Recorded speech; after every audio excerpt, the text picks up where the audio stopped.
नमस्कार, सुप्रभात प्रिय विद्यार्थियों। आज हम लोग श्रद्धा मनु काव्य शीर्षक का अध्ययन करेंगे, जिसके रचयिता कवि हैं जयशंकर प्रसाद जी। प्रसाद जी का बेटा जीवन परिचय तो हम लोगों ने पूर्व की कक्षा में पढ़ा है, तो आपको ये पता है कि उनके द्वारा लिखा गया एकमात्र महाकाव्य कामायनी है, जो 15 सर्गों में बटा हुआ है। यहाँ पर जो श्रद्धा मनु पढ़ना है वह वास्तव में कामायनी महाकाव्य के तीसरे सर्ग का कुछ भाग है, जिसे श्रद्धा सर्ग भी कहते हैं। तो पहला सर्ग चिंता सर्ग है, दूसरा आशा और तीसरा श्रद्धा सर्ग। इसकी बेटा जो भाषा है वो खड़ी बोली है, रस संयोग श्रृंगार है, क्योंकि श्रद्धा और मनु पहली बार वहां पर मिलते हैं। छंद श्रृंगार छंद है। श्रृंगार छंद का आशय होता है कि बेटा यह चौपाई का छोटा भाई समझ लीजिए इसको, कि इसमें बेटा चौपाई की तरह ही 16-16 मात्राएं होती हैं। लेकिन अंतर कहाँ है कि चौपाई का समापन सदैव बड़ी मात्रा से होता है, गुरु से होता है, जबकि श्रृंगार छंद का लघु से होता है। इसके अलावा जो गुण है वो श्रृंगार रस के ही अनुकूल माधुर्य गुण है। आगे बेटा अलंकार है या शब्द शक्तियां हैं, तो वो वाक्य के अनुसार ही समझी जा सकती हैं ज्यादा अच्छे से। अब इसकी कहानी पर हम लोग आते हैं। कहानी इस प्रकार से है कि मनु को भारतीय परंपरा में पहला व्यक्ति माना जाता है।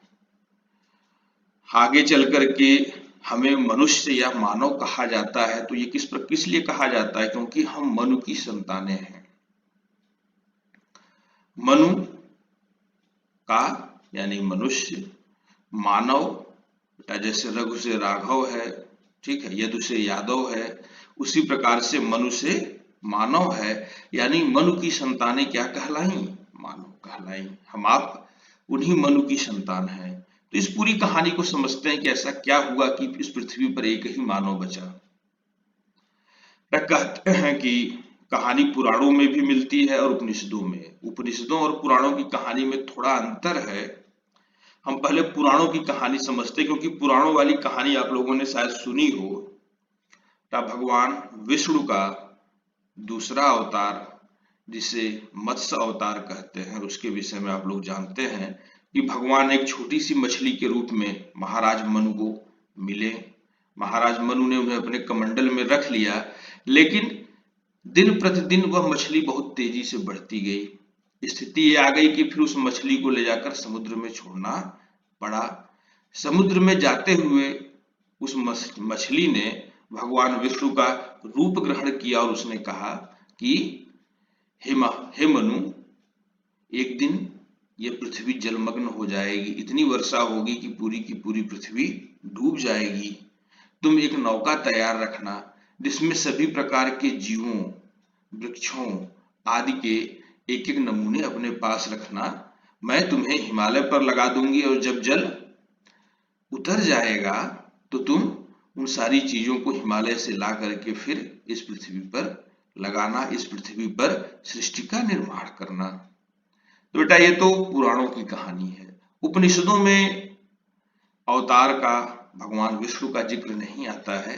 बिना इसके जिक्र के ही ये कहानी इस प्रकार से बन जाती है कि जल बरसता है, पूरी उस समय मौजूद जाति, बेटा उसको मानव जाति इसलिए नहीं कह रहा हूं क्योंकि वो मनु के बाद के शब्द हैं। मानव शब्द तो मनु के बाद आया है, ठीक है। उस समय इस पृथ्वी पर जो लोग भी थे, कामायनी में प्रसाद जी उनको देव कहते हैं, अमर कहते हैं, वे सारे लोग डूब गए।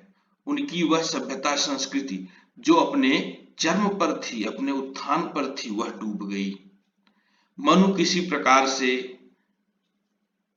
हिमालय पर आकर के जीवित बचते हैं। बैठे हुए मनु बड़े निराश हैं, सोच रहे हैं कि पूरी सृष्टि डूब गई, एक अकेला मैं ही क्यों जीवित रहा? क्या यह मेरे लिए कोई अभिशाप है कि चलो जो मर गए उनको तो मुक्ति मिली, तुम यहाँ पर अकेले जीवन व्यतीत करो। वैराग्य मनु के मन में भयानक रूप ले रहा है और उसी वैराग्य की स्थिति में पीछे से श्रद्धा आती है। बेटा श्रद्धा गंधर्व देश के राजा की कन्या है और आकर के वो भी इसी प्रकार से हिमालय पर आती हैं और किसी प्रकार से मनु से उनकी मुलाकात होती है। तो वो कहते हैं, आकर के पीछे से पूछती हैं कि कौन तुम। श्रद्धा को भी बेटा इसी बात का भय है कि कहीं ऐसा तो नहीं सृष्टि पर मैं अकेले जीवित हूं। लेकिन श्रद्धा और मनु के मनोभाव में अंतर है। मनु का मनोभाव वैराग्य का है, जबकि श्रद्धा का जीवन का है। श्रद्धा मनु से कहती हैं कि यदि ईश्वर ने आपको और मुझे जीवित छोड़ा है तो निसंदेह ईश्वर की यही इच्छा है कि हम आपस में मिलें और एक नई नर जाति का, तब मानव कहने से बहुत बचना पड़ेगा इसमें, क्योंकि मानव शब्द तो मनु के बाद के शब्द हैं, ठीक है। एक नई नर जाति का, मानव जाति का हम क्या करें, इस सृष्टि पर निर्माण करें और वह मानव जाति ऐसी बने कि आगे चल करके अपने चरम उत्कर्ष तक पहुंचे। अब बेटा आगे हम लोग यहाँ से कविता पढ़ते हैं। कविता को बेटा आप लोग ऐसे समझिए कि मनु उदास निराश अपना मुख नीचे किए हुए पूर्व दिशा की तरफ देखते हुए बैठे हैं। बेटा ऐसा माना जाता है कि भारत देश किस तरफ है, पूर्व की तरफ है, और अरब देश या यूरोप देशों को हम लोगों ने पश्चिम की दुनिया मान रखा है। तो ऐसे में भारत की तरफ मुख करके हिमालय पर बैठे हुए मनु है, पूर्व दिशा में देख रहे हैं। पूर्व दिशा से सूर्योदय हुआ है और सूरज की जो किरणें हैं वो समुद्र के जल पर पड़ रही हैं। बेटा आप सोच रहे होंगे कि हिमालय पे समुद्र कहाँ आ गया, लेकिन समझिए कि पूरी पृथ्वी जल से भरी हुई है। ऐसे में हिमालय की चोटियों तक जल भरा हुआ है, यानी हिमालय और हिमालय के ठीक बगल में समुद्र है। कह रहे हैं कि ऐसी स्थिति में क्या है, मनु के मस्तक पर यह जो प्रातःकालीन किरणें हैं वह जल में पड़ करके रिफ्लेक्ट हो रही हैं। बेटा उनका प्रतिबिंब बन रहा है। ऐसी स्थिति में श्रद्धा पीछे से आती है और पूछती हैं कौन तुम। बेटा कविता पढ़ते हैं हम लोग, अर्थ समझते हुए चलते हैं। कौन तुम संस्कृत जलनिधि तीर, तरंगों सी फेंकी मणि एक। श्रद्धा कहती है कि कौन हो तुम, इस संस्कृति संसार रूपी। देखिए यहाँ पे हम लोगों ने एक बात की थी कि प्रसाद जी हिंदी के पहले ऐसे कवि हैं जिन्होंने सही पर्यायवाचियों का चयन प्रारंभ किया था, और ये बात आपको मैं पहली पंक्ति में समझा सकता हूँ। बेटा संस्कृति का अर्थ होता है संसार, लेकिन संस्कृत शब्द का मूल अर्थ जो होता है वह होता है कि वह जो बार बार नष्ट होकर के भी पुनः बन जाती हो। ठीक है, तो जो सृष्टि नष्ट हो गई है लेकिन पुनः बनेगी।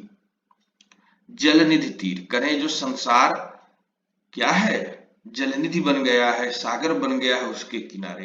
यहाँ पर रूपक अलंकार भी हो सकता है अगर हम इस प्रकार से अर्थ निकालते हैं कि संसार रूपी सागर, या फिर वह संसार जो पूरे तरह से सागर बन गया है, क्योंकि बेटा पूरा संसार तो जल से भरा हुआ है, इसलिए पूरे संसार को हम सागर कह सकते हैं।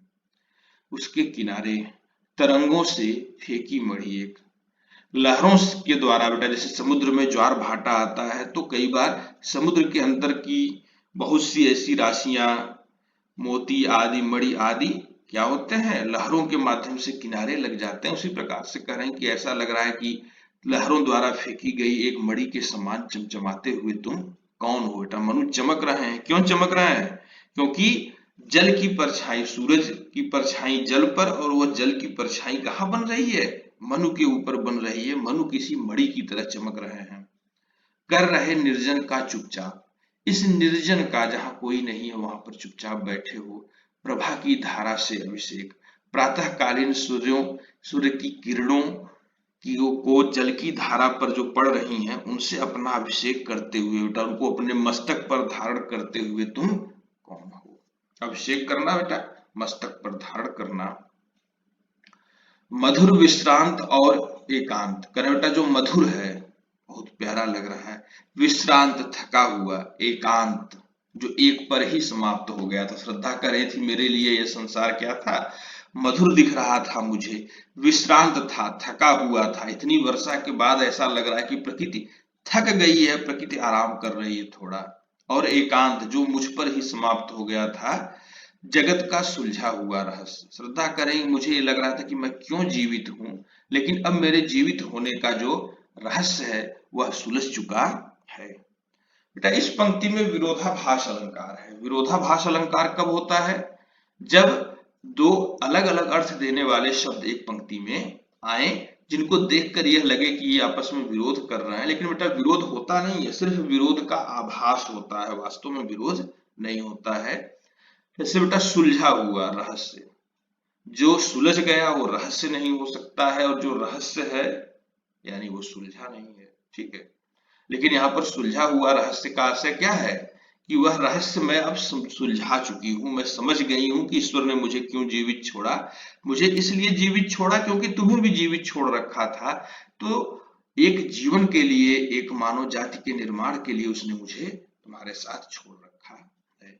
एक करुणामय सुंदर मौन, यह करुणामय, एक करुणा से भरा हुआ। बेटा करुणा दूसरों के प्रति हमारे मन में जो दया होती है उसे हम करुणा कहते हैं, से भरा हुआ ये सुंदर मौन है तुम्हारे अंदर। और चंचल मन का आलस्य, और यह जो मानव का मन जो स्वभाव से चंचल होता है, लेकिन वह आज क्या है, कुछ अलसाया हुआ है, उसके आलस्य की तरह तुम दिखाई दे रहे हो। बेटा यहाँ पर भी विरोधाभास है, चंचल और आलस्य। जो चंचल है उसमें आलस्य नहीं होगा, जो आलसी है वो चंचल नहीं होगा। लेकिन यहाँ पर मनु का जो मन है वो मानव मन होने के नाते चंचल है, लेकिन दुख की अवस्था में होने के कारण, वैराग्य में होने के कारण थोड़ा सा अलसाया हुआ है। करे सुना मनु ने मधु गुंजार, करे मनु ने उस मधु गुंजार को सुना, मधुर आवाज को सुना। बेटा गुंजार वैसे भौरे की गुनगुनाहट को ही कहते हैं, इसलिए अगली उपमा में इसको आप लोग सार्थक होते देखेंगे। मधुकरी का सा जब सानंद, करे ऐसा लगा कि जैसे कोई मधुकरी, कोई भ्रमरी क्या कर रही हो, आनंद के साथ किसी कमल को जगाने के लिए गुनगुना रही हो। और मनु की अवस्था बेटा उस समय कैसी है, उस कमल की तरह है जो अपना मुख नीचे किए हुए है, यानी जो अभी खिला नहीं है, किए मुख नीचे कमल समान। और मनु जो थे वह कमल के समान मुख नीचे किए हुए थे, कमल अभी खिला नहीं है, लेकिन उस नहीं खिले हुए कमल को भी एक मधुकरी, एक भ्रमरी आके क्या कर रही है, खिलाने की कोशिश कर रही है। निराश मनु को श्रद्धा जीवन की आशा दिलाने की कोशिश कर रही है। आगे कहते बेटा प्रथम कवि का ज्यों सुंदर छंद, और ऐसा लगता है कि वह वाक्य क्या है, प्रथम कवि का एक सुंदर छंद है। बेटा ये प्रथम कवि का सुंदर छंद, प्रथम कवि वाल्मीकि को मानते हैं, और उनका जो भी प्रथम छंद है मानिषाद आदि है, तो आप लोग उसके बारे में संस्कृत आदि में पढ़े होंगे। यहाँ पर बेटा उसकी बहुत चर्चा करेंगे तो वीडियो बड़ा होता जाएगा। लेकिन यहाँ पर प्रथम संवाद है इस नई सृष्टि का, यह क्या है, प्रथम संवाद है। उससे पहले की सृष्टि जल में डूब गई है, और ये इस नई सृष्टि का पहला संवाद है, जो श्रद्धा मनु से पूछ रही है कि तुम कौन हो, इस प्रकार से यहाँ पर उदास बैठे हुए क्यों हो। बेटा इन पंक्तियों में भी उपमा अलंकार है, जैसे सा शब्द आया है तो उपमा हो गया, समान आया है तो उपमा हो गया। आगे प्रथम कवि का ज्यों, यानी बेटा जैसे सुंदर छंद, यहाँ पर भी क्या हो गया, उपमा अलंकार हो गया। तो आप लोगों ने यहाँ पर देखा बेटा, इतना हिस्सा पढ़ा कामायनी का। आगे अब हम लोग आगे का हिस्सा पढ़ेंगे। आगे का हिस्सा बड़ा ही सुंदर है, महत्वपूर्ण है, जहां पर प्रसाद जी श्रद्धा के रूप सौंदर्य का वर्णन करेंगे कि श्रद्धा किस प्रकार से दिखती है। अध्ययन करते हुए हम लोगों ने जाना कि मनु सृष्टि के पूरी तरह से जल में डूब जाने के बाद, जलमग्न हो जाने के बाद अकेले बसते हैं और हिमालय पर बैठे हुए हैं। वहां पर अचानक पीछे से स्वर आता है, कौन तुम संस्कृति जलनिधि तीर। इस प्रकार से श्रद्धा और मनु की पहली मुलाकात होती है, और जहां पर श्रद्धा पूछती है कि आप कौन है, यहाँ पर जो बैठे हुए हैं कौन है। करें कि बेटा इतना आप लोगों ने पढ़ लिया था, अब आगे यहाँ से पढ़ना है। एक झटका सा लगा सहर्ष। श्रद्धा की बातों को जब मनु ने सुना तो मनु को ऐसा लगा कि जैसे यह कोई मधुकरी है, कोई भ्रमरी है जो क्या कर रही है, मधुर गीत गा रही है। और मनु की स्थिति उस समय मुख नीचे किए हुए कमल के समान थी, लेकिन जैसे ही मनु ने उसके स्वर को सुना तो कह रहे एक झटका सा लगा सहर्ष। मनु को एक झटका सा लगा। बेटा आप कहीं एकांत में बैठे हो और अचानक पीछे से कोई बोल दे तो आप चौंक जाते हैं। कह रहे एक झटका सा लगा, लेकिन वो झटका कैसा था? सहर्ष था, खुशी देने वाला था कि चलो अकेला नहीं हूं, कोई तो है मेरे साथ। और तो कह रहा बेटा एक झटका सा लगा, सहर्ष। तो यहाँ पे झटका लगना, ठेस लगना, आहत होना जैसा बोध कराता है, लेकिन सहर्ष होने की वजह से खुशी का भी एहसास करा रहा है, इसलिए बेटा यहाँ पर विरोधाभास अलंकार है। आगे देखते हैं, निरखने लगे लुटे से कौन। कह रहे मनु किसी लुटे हुए व्यक्ति के समान यह देखने लगे कि यह कौन है। गा रहा यह सुंदर संगीत, जो इस प्रकार का सुंदर संगीत गा रहा है। तो इसमें सुंदर संगीत छेकानुप्रास, स की आवृत्ति एक बार हुई है, 2 बार आया है, इसलिए छेकानुप्रास हो जाएगा। कौतूहल रह न सका फिर मौन। करें और इसके बाद उनके अंदर का जो कौतूहल था, जो जिज्ञासा थी, वह मौन नहीं रह सकी। वैसे बोलता मनुष्य है या पशु पक्षी बोलते हैं, मनोभाव नहीं बोलते हैं, लेकिन यहाँ पे कौतूहल जो एक मनोभाव है, उसको उसके बोलने की बात कही जा रही है, यानी विशेषण विप्रय अलंकार है। जब कहीं किसी की विशेषता किसी अन्य दूसरे व्यक्ति पर लगा दी जाए तो वहां पर विशेषण विप्रय अलंकार होता है। मनुष्य बोलता है, मनोभाव नहीं बोलते हैं, लेकिन यहाँ पे कह रहे हैं कि कौतूहल रह न सका फिर मौन। बेटा इसका अर्थ है कि मनु से रहा नहीं गया, मनु पीछे मुड़कर देखने लगे कि कौन है यह जो बोल रहा है। करे मनु ने क्या देखा पीछे, और देखा वह सुंदर दृश्य, और वह सुंदर दृश्य देखा। नैनों का इंद्रजाल अभिराम। करे वह नैनों का, आंखों का कोई इंद्रजाल, जादू। बेटा इंद्रजाल किसे कहते हैं? जादू को कहते हैं। ऐसा लग रहा था कि यह आंखों का कोई जादू है, उसको उन्होंने देखा। अभिराम बेटा सुंदर, कुसुम वैभव में लता समान। करें कि पीछे से जो बोल रही थी श्रद्धा, वह कैसी दिख रही थी? कुसुम वैभव में लता समान। ऐसा लग रहा था कि कोई लता है जो कुसुमों से, फूलों से लदी हुई है, उनके वैभव में, उनके आधिक्य में पड़ी पड़ी हुई है। यानी बेटा एक ऐसी लता जिस पे ढेर सारे फूल लगे हुए हों, उसके समान वह दिख रही थी। चंद्रिका से लिपटा घनश्याम, या फिर देखकर लग रहा था कि चंद्रिका से, चंद्रमा से लिपटा हुआ क्या हो? बादल हो। बेटा घन बादल, श्याम मतलब काले, काले बादल क्या हो? चांदनी से लिपटे हुए काले बादल जिस प्रकार से दिखते हैं, उस प्रकार से श्रद्धा दिखाई दे रही थी। हृदय की अनुकृति वाह उदार। करें वह जो मनु के सामने खड़ी थी श्रद्धा, वह कैसी लग रही थी? कि हृदय की अनुकृति हो। यानी बेटा हृदय में एक स्त्री के सौंदर्य को लेकर के जो जो कल्पनाएं हों, वह सारी कल्पनाएं क्या हो गई हों? उनकी अनुकृति, उन्हीं के आधार पर बना हुआ कोई व्यक्तित्व आपके सामने आकर के बाहर उदारता पूर्वक खड़ा हो गया हो। एक लंबी काया उन्मुक्त। करें श्रद्धा की काया कैसी है? लंबी है और उन्मुक्त है, खुली खुली हुई है। खुली होने से आशय उसके बालों के खुले होने से है। आगे कह रहे हैं मधुपवन क्रीडित ज्यों शिशुशाल। और ऐसा लग रहा है कि मधुपवन में, मधु बसंत ऋतु को कहते हैं, जैसे बसंत ऋतु की पवन में क्रीडित यानी खेलता हुआ क्या हो? शिशुशाल, शाल का छोटा वृक्ष जिस प्रकार से बसंत ऋतु की हवा में इधर उधर लहराता है, ठीक उसी प्रकार से श्रद्धा की जो काया है, जो शरीर है, वह हवा में इधर उधर लहराती हुई प्रतीत हो रही है।